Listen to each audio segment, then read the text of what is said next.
Olá, pessoal. Como eu falei para vocês, nesse tópico 2 a gente não vai ter aula 5, né? Então, eu vou deixar essa videoaula gravada para vocês, para a gente conversar pelo menos um pouquinho, né, sobre esses conteúdos do tópico 2, ok?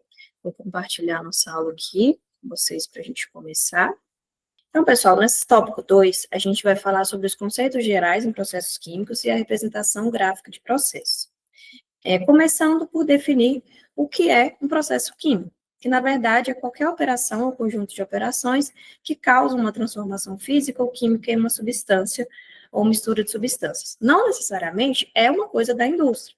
Qualquer operação que a gente faz na nossa casa, como fazer um café, estourar uma pipoca, ou alguma coisa feita na bancada de um laboratório, que causa uma transformação, é um processo químico. Mais precisamente na indústria, né, existe esse objetivo de obtenção de produtos de interesse nessas conversões químicas. Há exemplo de operações físicas, que a gente vai ver nessa aula, que operações físicas a gente chama de operações unitárias. Nós temos várias formas de você manipular uma substância sem necessariamente transformar ela. A própria destilação do petróleo é um exemplo, onde os componentes são basicamente separados e não modificados ao longo do processo. Extrações, em geral, como a produção de azeite, né, que é a extração daquele óleo, também são exemplos de operações físicas dentro de um processo químico, que pode ser toda a indústria baseada nesses processos físicos, como eu falei para vocês o caso das destilarias de petróleo, ou podem ser operações que compõem, juntamente com transformações químicas, um processo químico industrial. E temos as conversões químicas, que basicamente são todas as reações que a gente já estudou na química, né? Fermentações, neutralizações, entre várias outras reações que podem transformar certos reagentes em novas substâncias.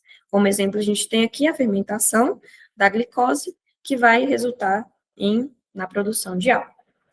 Quando a gente fala de reações químicas realizadas na indústria, né, tem certas coisas que a gente tem que ter em mente. Principalmente que a maioria dessas reações, elas acontecem no equilíbrio químico. E como a gente sabe, a gente precisa adicionar um excesso de reação, de insumo para deslocar a reação no sentido da formação dos produtos. Então, na indústria, isso geralmente acontece, onde um dos insumos é colocado em excesso para que aquele equilíbrio seja deslocado. Isso faz com que, no final da reação, eu tenha reagentes não consumidos misturados com os meus produtos. Como exemplo aqui, eu trouxe para vocês a reação de transesterificação, que converte óleos, né, juntamente com álcool, em biodiesel e glicerina. Nesse processo, o álcool geralmente é colocado em excesso, onde se desloca o equilíbrio no sentido da formação do biodiesel, e ao final do processo, o que eu tenho que ter em mente? Se ele é um álcool, ele vai acabar se misturando com a glicerina, que é um triálcool, né, que é o subproduto dessa reação. Então, eu trouxe como ilustração para a gente ver o quanto é importante conhecer o equilíbrio, a reação e as características desses componentes para entender como esses sistemas vão funcionar. Então, o que acontece é que os produtos formados, né, as quantidades deles, vão ser determinadas pela quantidade do reagente limitante, que é aquele que eu não coloco em excesso. E é a quantidade desse reagente limitante que a gente utiliza geralmente como base para o balanceamento dessas reações. Chegando em tipos de processos químicos com relação ao tipo de alimentação desses processos, nós temos aqui, por exemplo, a batelada, vocês já devem ter ouvido falar, que nesse tipo de processo, as reações químicas ocorrem em um recipiente fechado, né, que geralmente é um reator, onde todos os reagentes são adicionados de uma vez no início da reação. Essa reação ocorre sem adição de novos reagentes e sem a remoção de produtos enquanto ela está acontecendo. Esse processo acontece em etapas e, ao final da reação, o produto é retirado do reator. É um exemplo aqui, o processo da produção de cerveja. Ainda dentro do conceito de batelada, a gente tem o que a gente chama de processo discreto, que nesse formato de indústria, cada item é fabricado, né, em uma etapa, e no final, esses itens são juntados para a produção do meu produto final. Um exemplo clássico disso é a indústria automobilística. Chegando no processo contínuo, onde já o que acontece é que as reações ocorrem de forma contínua, como o nome já diz, sem interrupção, um sistema de fluxo. E esses reagentes são constantemente alimentados e os produtos constantemente retirados. Como exemplo clássico, a gente tem aqui produção de energia, de modo geral, onde é inerente do processo que tem uma alimentação contínua para que a energia seja continuamente formada. Geralmente é utilizada em processos de larga escala, né? E ele é muito mais rentável por ele ser ininterrupto. Então a gente se pergunta, então por que utilizar um processo de batelada se o contínuo ele é mais rentável, teoricamente? Porque vai depender do tipo de reação, do tipo de conversão que a gente precisa para aquele processo. Um exemplo que eu trago para vocês é da produção de ração, que a gente chama de posturas, né, para a avicultura, onde em cada etapa da vida do animal ele precisa de um tipo de ração com componentes específicos. E não é uma indústria para cada tipo de reação, de ração, né? É a mesma indústria que produz todos os tipos de rações. Então, a gente faz em processo de batelada para cada tipo de postura que vai ser encaminhada em cada fase da vida dos animais. É um exemplo, né? Ainda falando sobre os processos contínuos, né? Tem essa característica de funcionar 24 horas por dia, 7 dias por semana, nesse fluxo ininterrupto. E a gente vai ver que isso é inerente da indústria, né? Quem fosse aventurar em trabalhar na indústria sabe que é por sistemas de turnos, mas faz parte, né, para que o processo seja viabilizado. A gente tem características de vantagens e desvantagens em ambos os processos, e como eu falei, o que vai definir a escolha desse tipo de processo é a característica da minha conversão e como ela deve se proceder. E a gente tem o chamado processo semicontínuo ou semibatelado, né, que combina características desses dois processos. Nesse tipo de processo, existe a adição de uma quantidade inicial de reagentes, assim como na batelada, mas, em algum momento, podem ser adicionados reagentes ou retirados produtos, ou ambas as coisas, similar a um processo contínuo. Um exemplo disso, né, bem clássico, é o processo de produção de álcool, né, que a gente chama de Maillebois-Benoit. Ele é bem clássico e ele é desse tipo de semi-batelado.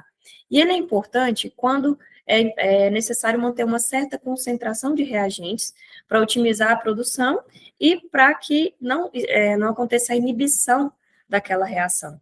Por exemplo, no início do processo, assim como na batelada, aquele mosto é inoculado com os micro-organismos e, a um determinado momento, 80% desse mosto fermentado é retirado, já com boa parte dos produtos, mas 20% dele é mantido, para que aquela fermentação não seja interrompida. Então, o que foi retirado de mosto fermentado é adicionado um novo mosto, nessa mesma quantidade, e a fermentação continua num novo mosto inoculado. Então, a gente fala que é semi-batelada porque, em algum momento, há essa retirada de produtos e alimentação de reagentes. Chegamos nas nossas operações unitárias. Como eu falei para vocês, são etapas da indústria, né? E cada etapa dessa vai ser definida pelo que ela causa, né? Pela modificação, pela transformação desse produto final. Geralmente, elas estão associadas com transformações físicas, como eu falei para vocês, com algumas exceções. As operações unitárias preliminares, geralmente, elas são feitas nas matérias-primas, no sentido de melhorar as condições delas, né, para que sejam melhores convertidas num segundo processo. Um exemplo que eu trouxe para vocês é de seleção e limpeza dos grãos após a colheita, e só depois dessa pré-etapa é que os grãos são encaminhados para outras indústrias, ou para aquela mesma indústria, né, a depender da conversão. Operações unitárias de conservação estão relacionadas a diminuir agentes de deterioração desses consumos, como, por exemplo, a pasteurização, no caso do leite, e um exemplo que eu trouxe para vocês também é a chamada apertização, que é o processo de envase de alimentos em lata. E ali ele é colocado em altas pressões, temperaturas, né? E ao ser apertizado, né, enlatado, eles vão ser conservados por muito mais tempo, uma vez que os micro-organismos foram eliminados, em sua maioria, né? Operações unitárias de transformação. Como o nome já fala, ela está associada a modificar produtos para obter melhores características, né? Um exemplo disso é a emulsificação, que é utilizada na fabricação de manteigas, maionese, onde é necessário você misturar duas coisas immiscíveis, precisa de um agente emulsificante e um processo para que a gente chegue naquele produto final. Operações unitárias de separação, como o nome já fala, né, está relacionada com purificar produtos, né, retirar, eliminar resíduos, eliminar coisas que foram formadas. A exemplo que eu dei para vocês da transesterificação, né, na produção do biodiesel, onde no final, lembra que eu falei que vai ter o quê? Glicerina, junto com metanol, ou etanol, e o biodiesel, né? Só que eles têm viscosidades diferentes. Então, ao final do processo, eles vão ser separados por meio de decantação. Eu trouxe um exemplo de um funil de separação, mas na indústria é basicamente isso que acontece. Um grande tanque de separação no formato de um funil, né, onde a glicerina que é mais densa fica na parte de baixo e depois ela é retirada. As operações unitárias complementares geralmente acontecem no final do processo, né, com os produtos já formados e não promovem também mudanças significativas nessas características. Basicamente, pode ser estocagem, vazamento, ou o exemplo que eu trouxe aqui, a desaeração da cerveja, que é um procedimento feito no final para que ela se conserve por mais tempo. Finalizando essa aula aqui, a gente vai falar um pouquinho sobre a representação gráfica de processos. E o que elas são? São as formas de ilustrar um processo industrial de maneira que o leitor consiga perceber a interligação entre as operações unitárias que a gente acabou de falar e das conversões químicas envolvidas também. Então, a gente utiliza de artifícios, né, figuras geométricas, simbologias, né, para que aquele processo seja representado da forma mais didática quanto possível. Basicamente, a gente vai falar de dois tipos de representação gráfica aqui, que é o de diagrama de fluxo e o de fluxograma de processo. O diagrama de fluxo de blocos, que é do inglês a sigla BFD, ele é uma representação mais simplificada, onde cada etapa principal é representada como um bloco e os principais fluxos são representados por linhas e setas. Então, eles são ferramentas de treinamento, de conceito, de visão geral desse processo. Um exemplo aqui. Visualizando esse fluxograma de blocos, a gente consegue ver as etapas que acontecem no tratamento de água, a gente consegue identificar onde começa, onde termina o processo, e de uma forma muito simplificada. Os blocos representam uma função principal, operação ou etapa. As setas e linhas mostram a direção e fluxo dos materiais e informações, e aquele diagrama também mostra entradas e saídas. Como eu falei, ele tem um foco de uma visão macro, que não foca muito nos detalhes técnicos daquele processo. Chegamos no fluxograma de processos, que é o PFD. Nesse caso, ele já é uma representação bem mais detalhada, estruturada por símbolos, que às vezes são padronizados, né, de equipamentos, linhas e recursos envolvidos nos processos, e nas decisões. O que é decisões de um processo? É os pontos onde o processo pode ser modificado. Então, esse fluxograma, ele contém a maior parte dos dados necessários para projetar um processo químico. E, geralmente, eles são divididos em duas partes, né? Para detalhar um pouco mais, a gente tem aquela representação gráfica e tem tabelas, né? Que acompanham esses gráficos, que detalham ainda mais cada um daqueles componentes. Olha esse exemplo que eu trouxe para vocês aqui. Então, a gente vê que ele é um processo, ele é uma representação muito mais complexa, onde cada um desses equipamentos, eles são numerados, esses números exclusivos, para que não haja confusão. Cada válvula é numerada, identificada. Essas setas mostram fluxos, né? Ou de água, ou de gás, ou de insumo. Enfim, tudo isso é muito bem detalhado para que não haja confusão no processo. Então, todos os equipamentos praticamente são representados, né, atribuído esse nome, número exclusivo. Todos os fluxos são mostrados e identificados também. Existe essa descrição também de composição química, o que está passando em cada uma daqueles componentes. E os loops básicos de controle também são mostrados ali, ou seja, as válvulas, onde é que eu modifico pressão, temperatura, todo esse processo operacional ali é representado.